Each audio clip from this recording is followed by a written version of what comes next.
Hello friends, ഇന്നത്തെ വീഡിയോയിൽ നിങ്ങളോട് ഷെയർ ചെയ്യുന്നത് നമ്മുടെ ICICI ഡയറക്റ്റിനകത്ത് ഡയറക്റ്റ്ലി എങ്ങനെയാണ് നമുക്കൊരു സ്റ്റോപ്പ് ലോസ് ഓർഡർ പ്ലേസ് ചെയ്യാമെന്നാണ്. അപ്പോൾ ആദ്യം പറയട്ടെ, നിങ്ങൾക്ക് ഡിസ്കൗണ്ട് ബ്രോക്കറായ ഏഞ്ചൽ ബ്രോക്കിങ്ങിലോ അപ്സ്ട്രോക്കിലോ IIFLോ ICICIയിലോ അക്കൗണ്ട് എടുക്കാൻ താല്പര്യമുണ്ടെങ്കിൽ ഈ വീഡിയോ ഡിസ്ക്രിപ്ഷനിൽ ഞാൻ ലിങ്ക് കൊടുത്തിട്ടുണ്ട്. ആ ലിങ്ക് വഴി നിങ്ങൾക്ക് ക്ലിക്ക് ചെയ്ത് ഈസി ആയിട്ട് അക്കൗണ്ട് എടുക്കാവുന്നതാണ്. ഏഞ്ചൽ ബ്രോക്കിംഗ് ഒക്കെ അക്കൗണ്ട് എടുക്കൽ കംപ്ലീറ്റ്ലി അക്കൗണ്ട് ഓപ്പണിംഗ് ഫ്രീ ആണ്. 1 മന്ത് ബ്രോക്കറേജ് വരെയും ഫ്രീ ആയിട്ട് കൊടുക്കുന്നുണ്ട്. പിന്നെ എന്തെങ്കിലും കൺഫ്യൂഷൻ ഉണ്ടെങ്കിൽ എന്നെ കോൺടാക്ട് ചെയ്യാം. ഓക്കെ ഫ്രണ്ട്സ്, ഞാൻ ഇതിന്റെ പോർട്ട്ഫോളിയോയിലേക്ക് പോവുകയാണ്. ഇക്കിറ്റിക്കറ്റ് നമ്മൾ പോർട്ട്ഫോളിയോ എന്നുള്ള ഓപ്ഷൻ എടുത്തു. അപ്പോൾ നമുക്ക് ഈ പോർട്ട്ഫോളിയോ കിടക്കുന്ന സ്റ്റോക്കിനാണ് നമുക്ക് സ്റ്റോപ്പ് ലോസ് സെറ്റ് ചെയ്യേണ്ടിയിരിക്കുക. അതായത് നമ്മുടെ അശോക് ലൈലാൻഡ് എന്നുള്ള സ്റ്റോക്കിന് എൻ്റെ 60 ക്വാണ്ടിറ്റി ഉണ്ട്. 40 ക്വാണ്ടിറ്റി 1 ഇയർ പ്ലസ് ആയതാണ്. ലാസ്റ്റ് ട്രേഡർ പ്രൈസ് 124.84 ആണ്. എനിക്കിപ്പോൾ ഇത് തോന്നുവാണ് ഇന്ന് പ്രൈസിൽ താഴേക്ക് പോകാൻ ചാൻസ് ഉണ്ടെന്ന്. അപ്പോൾ എനിക്ക് 120 ഒരു സ്റ്റോപ്പ് ലോസ് വെക്കണം എന്ന് വിചാരിക്കുക. അതിന് ഞാൻ എന്താ ചെയ്യേണ്ടതെന്ന് വെച്ചിട്ടുണ്ടെങ്കിൽ, നമുക്കിവിടെ ബൈ സെൽ എന്നുള്ള ഓപ്ഷൻ കാണാൻ സാധിക്കും. ഡയറക്റ്റ്ലി നിങ്ങൾക്ക് സെൽ എടുക്കാവുന്നതാണ്. അല്ലെങ്കിൽ നിങ്ങളിവിടെ സെൽ എന്നുള്ള ഓപ്ഷൻ സെലക്ട് ചെയ്യുക. സെല്ലിൽ നിന്ന് സെലക്ട് ചെയ്ത് കഴിഞ്ഞിട്ട് ഇ ക്യാഷ് ആണോ അല്ലെങ്കിൽ ഈ ATM ആണോ എന്നുള്ളത് നിങ്ങൾ നോക്കുക. എക്സ്ചേഞ്ച് സെലക്ട് ചെയ്യുക. NSE or BSE. സ്റ്റോക്കിന്റെ പേര് ബൈ ഡിഫോൾട്ട് ഇവിടെ വരുന്നതാണ്, കാരണം നമ്മുടെ ഹോൾഡിംഗ്സിൽ നിന്ന് തന്നെയാണ് ഇത് എടുത്തേക്കുന്നുണ്ട്. ക്വാണ്ടിറ്റി ഇവിടെ എൻ്റർ ചെയ്യുക. 60 ക്വാണ്ടിറ്റി ആണ്, 60 ക്വാണ്ടിറ്റി എൻ്റർ ചെയ്യുക. പിന്നെ ഓർഡർ ടൈപ്പ് ലിമിറ്റ് ആയിട്ട് സെലക്ട് ചെയ്യുക. ഇപ്പോൾ കറന്റ് മാർക്കറ്റ് പ്രൈസ് 124.8 ആണ്. എനിക്ക് സെറ്റ് ചെയ്യേണ്ടത് 120ക്കാണ് സെറ്റ് ചെയ്യേണ്ടതിരിക്കുക. 120 എന്നുള്ളത് ഇവിടെ ലിമിറ്റ് പ്രൈസ് ആയിട്ട് എൻ്റർ ചെയ്യുക. അതിനുശേഷം നിങ്ങൾ ഈ മോറിലേക്ക് പോവുക. മോറിൽ പോയി കഴിഞ്ഞിട്ട് നിങ്ങളുടെ കാണാൻ സാധിക്കും ഡേ IOC VTC. ഇവിടെ ഡേയിൽ സെലക്ട് ചെയ്യുക, കാരണം നമ്മൾ സ്റ്റോപ്പ് ലോസ് ആണ് സെറ്റ് ചെയ്യുന്നത്. സ്റ്റോപ്പ് ലോസ് ട്രിഗർ പ്രൈസ് കൊടുക്കണമെങ്കിൽ ഡേയിലാണ് എനേബിൾ ആവത്തുള്ളൂ. VTCയിലൊന്നും എനേബിൾ ആവത്തില്ല. അതുകൊണ്ട് stop loss trigger price select ചെയ്യുക. ഇവിടെ ഞാൻ എൻ്റർ ചെയ്തേക്കുന്ന വാല്യൂ 120 ആണ്. അപ്പോൾ ഇവിടെ 120.1, അതായത് നോർമൽ സെൽ ഓർഡറും stop loss trigger price sell ഓർഡറും തമ്മിലുള്ള വ്യത്യാസം എവിടെയാണെന്ന് വെച്ചിട്ടുണ്ടെങ്കിൽ, നമ്മൾ നോർമൽ ഓർഡർ ഒരിക്കൽ നമ്മൾ സെല്ലിൽ നിന്ന് അടിച്ച് പ്രൊസീഡ് ചെയ്തിട്ടുണ്ടെങ്കിൽ ഓട്ടോമാറ്റിക്കലി അത് എക്സ്ചേഞ്ചിലേക്ക് പോകും. പക്ഷെ നമ്മളൊരു ട്രിഗർ പ്രൈസ് സെറ്റ് ചെയ്തിട്ടുണ്ടെങ്കിൽ, അതായത് stop loss trigger price set ചെയ്തിട്ടുണ്ടെങ്കിൽ, ഈ പ്രൈസ് എപ്പോൾ ആകുന്നോ, അതായത് 120, അതായത് കറന്റ് മാർക്കറ്റ് പ്രൈസ് 124.8 ആണ്. ഇത് കുറഞ്ഞ് വന്ന് 120.1 എപ്പോൾ ആകുന്നോ ആ സമയത്ത് മാത്രമാണ് ഈ ഓർഡർ എനേബിൾ ആവത്തുള്ളൂ. അതുവരെ ബ്രോക്കറിന്റെ കയ്യിൽ ഇരിക്കത്തേ ഉണ്ടാവുള്ളൂ, ഓർഡർ എന്ന് പറഞ്ഞിരിക്കത്തേ ഉണ്ടാവുള്ളൂ. ഇത് എനേബിൾ ആയി കഴിയുമ്പോൾ ഓട്ടോമാറ്റിക്കലി ഓർഡർ ഇമ്മീഡിയറ്റ്ലി ബ്രോക്കർ എക്സ്ചേഞ്ചിലേക്ക് അയക്കും. എക്സ്ചേഞ്ച് ചെന്ന് കഴിയുമ്പോൾ പ്രൈസ് മാച്ച് വന്നു കഴിയുമ്പോൾ ഓർഡർ എക്സിക്യൂട്ട് ആവും. നമുക്ക് ചെയ്ത് നോക്കാം. 120.1 ആണ് stop loss trigger price set ചെയ്യുന്നത്. ഓർഡർ ടൈപ്പ് സെറ്റ് ചെയ്തേക്കുന്ന ലിമിറ്റാണ് 120ലാണ്. ഞാൻ എന്നിട്ട് ഇവിടെ സെൽ അടിച്ചു. അത് പ്രൊസീഡ് ചെയ്യാനുള്ള കാര്യങ്ങൾ ചോദിച്ചു, പ്രൊസീഡ് ചെയ്തു. നമുക്ക് കാണാൻ സാധിക്കും your order has been send to exchange. So ഈ ഓർഡർ ഇപ്പോൾ എക്സ്ചേഞ്ചിലേക്ക് പോയിട്ടുണ്ട്, പക്ഷെ ഒരിക്കലും ഇത് എനേബിൾ ആയിട്ടില്ല. നമുക്ക് നമ്മുടെ ഓർഡർ ബുക്കിൻ്റെ ചെക്ക് ചെയ്യാം. ഇതാണ് ഓർഡർ ബുക്ക് ചെയ്യാനുള്ള സ്ഥലം. ഇവിടെ ഞാൻ ക്ലിക്ക് ചെയ്തു. നിങ്ങൾക്ക് കാണാൻ സാധിക്കും, ഇത് ഞാൻ മുമ്പ് ട്രൈ ചെയ്ത് നോക്കിയതാണ്. 120 പ്രൈസിൽ സ്റ്റോപ്പ് ലോസ് 120.1 ആയിട്ട് 60 ക്വാണ്ടിറ്റിയുടെ ഒരു ഓർഡർ പറഞ്ഞ് എക്സ്ചേഞ്ചിലേക്ക് പോയിട്ടുണ്ട്. പക്ഷെ ഇത് എക്സിക്യൂട്ടർ ആയിട്ടില്ല. ഇതിപ്പോൾ നമ്മൾ ഡയറക്റ്റ്ലി ഓർഡർ സെല് ചെയ്തായിരുന്നെങ്കിൽ, ഈ stop loss trigger price sell ചെയ്തിരുന്നെങ്കിൽ, ഇത് കറന്റ് മാർക്കറ്റ് പ്രൈസിനേക്കാളും കുറവായതുകൊണ്ട് തന്നെ പ്രൈസ് മാച്ച് ആവാനുള്ള ചാൻസ് വളരെ കൂടുതലാണ്. അപ്പോൾ ഓർഡർ ഓട്ടോമാറ്റിക്കലി എക്സിക്യൂട്ടർ ആയി പോകും.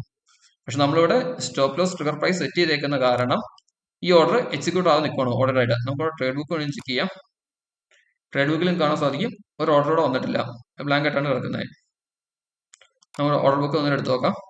നമുക്കിപ്പോൾ ഈ ഓർഡർ നമ്മളിപ്പോൾ വിചാരിക്കുകയാണ് പ്രൈസ് ഇച്ചിരിയും താഴേക്ക് സ്റ്റോപ്പ് ലോസ് വെക്കുകയാണ് നല്ലത്, അല്ലെങ്കിൽ ഇച്ചിരി മുകളിലേക്ക് സ്റ്റോപ്പ് ലോസ് വെക്കുകയാണ് നല്ലത് എന്ന് തോന്നുവാണെങ്കിൽ, നമുക്കത് ചേഞ്ച് ചെയ്യണമെങ്കിൽ നമ്മളിവിടെ മോഡിഫൈ എന്നുള്ള ഓപ്ഷൻ ഇവിടെ കാണാൻ സാധിക്കും. നമ്മൾ ആ മോഡിഫൈയിൽ ക്ലിക്ക് ചെയ്യുക. മോഡിഫൈയിൽ ക്ലിക്ക് ചെയ്ത് കഴിയുമ്പോൾ നമുക്കവിടെ ഓപ്പൺ ക്വാണ്ടിറ്റി കാണാൻ സാധിക്കും, ഓർഡർ ടൈപ്പ് കാണാൻ സാധിക്കും. നമുക്കിവിടെ ആ മോറ് ക്ലിക്ക് ചെയ്യുക. ക്വാണ്ടിറ്റി അവിടെ കാണാൻ സാധിക്കും. നമുക്കിപ്പോൾ ഓർഡർ ടൈപ്പിലകത്ത് ഞാൻ പ്രൈസ് ഇവിടെ ഒരു 122 ആക്കുന്നിരിക്കുക. ഇപ്പോൾ കറണ്ട് 124 ആണ്, 122 ആക്കി. ഇവിടെ ഒരു 122 ആക്കി. 122.1, അതായത് പ്രൈസ് 124.85 എന്നുള്ളത് കുറഞ്ഞ് എപ്പോൾ 122.1 ആകുന്നോ അപ്പോഴാണ് ഈ ഓർഡർ എനേബിൾ ആയാൽ മതി. 122 ഓർഡർ എക്സിക്യൂട്ട് ആവണം എന്നാണ് എൻ്റെ ഒരു പ്ലാനിങ്. നമുക്ക് അങ്ങനെ മോഡിഫൈ ചെയ്യാൻ സാധിക്കും. മോഡിഫൈ ചെയ്ത് കഴിഞ്ഞിട്ട് മോഡിഫൈ നൗ എന്നുള്ള ഓപ്ഷൻ കൊടുക്കുക. നമുക്ക് ഇവിടെ എല്ലാം വെരിഫൈ ചെയ്യാൻ സാധിക്കും. ക്വാണ്ടിറ്റി എയർലർ 120 ആയിരുന്നു, ഇപ്പോൾ 122 ആയി.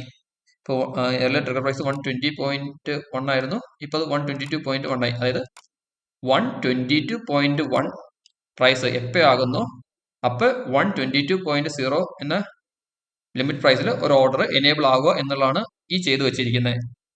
അതായത് ക്ലിയർ ആയി ഞാൻ വിചാരിക്കുന്നു. നമ്മൾ ഡയറക്റ്റ്ലി ഓർഡർ പ്ലേസ് ചെയ്ത് കഴിഞ്ഞിട്ടുണ്ടെങ്കിൽ എപ്പോൾ 122 പ്രൈസ് ആകുന്നു അപ്പോൾ ഓർഡർ എക്സിക്യൂട്ട് ആവും. ഇവിടെ 122.1 നമ്മൾ ലിമിറ്റ് പ്രൈസ് സെറ്റ് ചെയ്തേക്കുന്നത് കൊണ്ട് എപ്പോഴാണോ ഈ പ്രൈസ് ആകുന്നത് 122.1 അന്നേരം മാത്രമാണ് 122 എന്നുള്ള ഓർഡർ എനേബിൾ ആകത്തുള്ളൂ. അത് കഴിഞ്ഞിട്ട് നമ്മളിവിടെ പ്രൊസീഡ് അടിക്കുക. നമുക്ക് കാണുന്നത് your order modification has been accepted by us. അത് നമ്മൾ അക്സെപ്റ്റ് ചെയ്തു, അതായത് ഓർഡർ മോഡിഫിക്കേഷൻ ചെയ്തു എന്നുള്ളതാണ് കാണിക്കുന്നത്. നമുക്ക് ഒന്നുകൂടെ ബാക്ക് ടു ഓർഡർ ബുക്ക് എന്നുള്ളതിൽ ക്ലിക്ക് ചെയ്യാം, അല്ലെങ്കിൽ ഡയറക്റ്റ് ഓർഡർ ബുക്ക് ക്ലിക്ക് ചെയ്തിട്ടുണ്ടെങ്കിൽ ആ പേജിലേക്കാണ് കാണുന്നത്. ഇപ്പോൾ കാണാൻ സാധിക്കും എയർലൈനോട് 120 ആയിരുന്നു, ഇപ്പോൾ അത് 122 ആയിട്ടുണ്ട്. നമ്മുടെ സ്റ്റോക്ക് ലോസ് ഫിഗർ 122.1 ആയിട്ടുണ്ട്. ഇവിടെ മോഡിഫൈ ഓപ്ഷനാണ് ഞാൻ എടുത്തിരുന്നത്. ക്വാണ്ടിറ്റി എല്ലാം അതുപോലെ സെയിം ആണ്. എക്സിക്യൂട്ടഡ് ക്വാണ്ടിറ്റി ഇപ്പോഴും 0 ആണ്, കാരണം ഓർഡർ എനേബിൾ ആയിട്ടില്ല. ക്യാൻസൽഡ് ക്വാണ്ടിറ്റി നമുക്കിവിടെ ഒരു ക്വാണ്ടിറ്റി ക്യാൻസൽ ചെയ്യണമെങ്കിൽ നമുക്കിവിടെ ക്യാൻസൽ ചെയ്യാൻ പറ്റും. നമുക്ക് വീണ്ടും ഓർഡർ ചെയ്യണമെങ്കിൽ റീ ഓർഡർ എന്നുള്ള ഓപ്ഷൻ എടുക്കാൻ സാധിക്കും. നമുക്ക് ഈ ഓർഡർ ക്യാൻസൽ ചെയ്യാൻ നോക്കാം, ഇങ്ങനെ നോക്കാം. അപ്പം നമ്മൾ വിചാരിക്കണം ഇന്നിനി ഓർഡർ വേണ്ട എന്നാണ് നമ്മൾ തീരുമാനമെങ്കിൽ നമുക്ക് ഈ ക്യാൻസൽ എന്നുള്ള ഓപ്ഷനിൽ ക്ലിക്ക് ചെയ്യാം. അപ്പോൾ അവർ കൺഫർമേഷൻ ചോദിക്കും, സ്റ്റോക്ക് ഏതാണ്, ക്വാണ്ടിറ്റി എത്രയാണെന്നുള്ളതും ഇത് കൺഫർമേഷൻ ചോദിക്കും, എക്സ്ചേഞ്ച് ഏതാണെന്നുള്ളതൊക്കെ. Are you sure you want to cancel this order? അപ്പോൾ നമ്മളവിടെ എസ് കൊടുത്തേക്കുക. അപ്പോൾ നമുക്കിവിടെ കാണാൻ സാധിക്കും your request for order cancellation has been send to the exchange എന്നുള്ളത്. നമ്മളൊരു ഓക്കെ കൊടുത്തേക്കുക. അപ്പോൾ നമുക്കിവിടെ കാണാൻ സാധിക്കും ഈ ഓർഡറും ക്യാൻസലായി. ഇപ്പം തൽക്കാലം ഒരു സ്റ്റോപ്പ് ലോസ് ഓർഡറും ഇതിൻ്റെ അകത്ത് ആക്റ്റീവായിട്ട് കിടക്കുന്നില്ല, എല്ലാം ക്യാൻസൽ ആയിട്ടുണ്ട്. നമുക്ക് വീണ്ടും റീ ഓർഡർ ചെയ്യണമെങ്കിൽ നമുക്ക് ഈ റീ ഓർഡർ എന്നുള്ള ഓപ്ഷൻ നമുക്ക് സെലക്ട് ചെയ്യാം. നമുക്ക് അതുപോലെ തന്നെ സെയിം പ്രൊസീജിയറാണ് ബാക്കി. ആദ്യം നമ്മൾ എടുത്ത പോലെ തന്നെ നമുക്കിവിടെ ക്വാണ്ടിറ്റി അടിക്കാം, 121 എന്നുള്ളത് അടിക്കാം.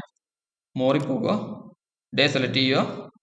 ഇവിടെ ട്രിഗർ പ്രൈസ് 121.1 എന്നുള്ള അടിക്കുക. നമ്മൾക്കിവിടെ സെല്ലെന്ന് കൊടുക്കാം. അപ്പോൾ ഈ ഓർഡർ ഒരിക്കൽ എക്സിക്യൂട്ട് ആയി കഴിഞ്ഞിട്ടുണ്ടെങ്കിൽ നമുക്കത് നമ്മുടെ ട്രേഡ് ബുക്കിനകത്ത് കാണാൻ സാധിക്കും. ഇവിടെ കൃത്യമായിട്ട് വരും ആ എക്സിക്യൂട്ട് ആയ ഓർഡർ ബുക്കിൻ്റെ അകത്താണെങ്കിൽ ഇവിടെ ഇതിനകത്ത് ക്യാൻസലിൻ്റെ സ്ഥാനത്ത് എക്സിക്യൂട്ടഡ് എന്നായിരിക്കും കിടക്കുന്നത്. ഒരിക്കലും ഇവിടെ എക്സിക്യൂട്ടഡ് എന്ന് വന്നതിന് ശേഷം മാത്രമാണ് നമുക്കത് ട്രേഡ് ബുക്കിൻ്റെ അകത്ത് ഓർഡേഡ് എന്ന് പറഞ്ഞ് അല്ല ഇവിടെ എക്സിക്യൂട്ടഡ് കാണാൻ സാധിക്കും. എത്ര രൂപയ്ക്കാണ് എക്സിക്യൂട്ട് ആയ ഡീറ്റെയിൽസ് എല്ലാം നമുക്ക് ചെക്ക് ചെയ്യാൻ സാധിക്കും. ഓക്കെ ഫ്രണ്ട്സ്, അപ്പോൾ എന്തെങ്കിലും സംശയം ഉണ്ടെങ്കിൽ കമന്റിൽ ചോദിക്കുക, ഞാൻ മാക്സിമം അറിയാവുന്നതാണെങ്കിൽ ഹെൽപ്പ് ചെയ്യാം. Thanks for watching my video. Channel ആദ്യമായിട്ട് കണ്ടാൽ സബ്സ്ക്രൈബ് ചെയ്യുക. പിന്നെ ഞാൻ പറഞ്ഞ പോലെ അക്കൗണ്ട് എടുക്കാൻ താല്പര്യം ഉണ്ടെങ്കിൽ ലിങ്ക് കിടക്കുന്ന ലിങ്കിൽ ക്ലിക്ക് ചെയ്ത് അക്കൗണ്ട് ഓപ്പൺ ചെയ്യുക. Okay, bye, see U.